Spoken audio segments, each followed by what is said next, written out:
જી, એ અમારા ઘરની આંગણમાં જ અમે અંદર ઊભેલા જ હતા અને મોદી સાહેબ આવવાની બસ થોડી ક્ષણોની વાર હતી અને પછી અચાનક જ બસ અમારા રિલેટિવ બધા ભેગા થયા હતા અને પછી અચાનક જ મને એમ થયું કે હું ભોળાનાથને માનું છું, તો મને એમ થયું કે હું ભોળાનાથની જેમ જ જો મોદી સાહેબને માનતી હોઉં તો મારે એમની પણ આરતી ઉતારવી જોઈએ. અને બસ મને થોડી ક્ષણો પહેલાં જ મને આરતી ઉતારવાની ઈચ્છા થઈ અને મેં આરતી ઉતારી એમની. જે કરી રહ્યા છે આપણા દેશ માટે, કે જે કોઈ પણ એ પછી સર્જિકલ સ્ટ્રાઇક કહો કે પછી આજે ટૂંકમાં હમણાં થોડા સમય પહેલાં જે સિંદૂરનું બની ગયું, એ બધા એવા તો કદાચ હજારો કાર્યો હશે જે એમણે કર્યા હશે.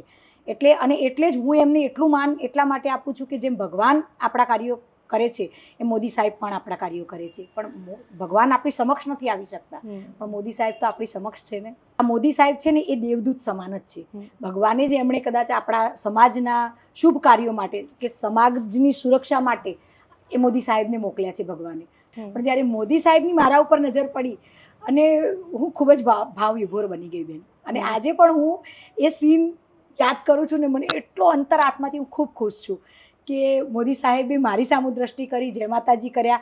આ મારા માટે ખૂબ જ અનમોલ ઘડી હતી. અને ખરેખર બેન હું કદાચ જીવીશ ને ત્યાં સુધી હું આ ક્ષણને ક્યારેય નહીં ભૂલી શકું. હું નહીં, મારા પરિવારના દરેક સભ્યો ક્યારેય આ ક્ષણને નહીં ભૂલી શકે.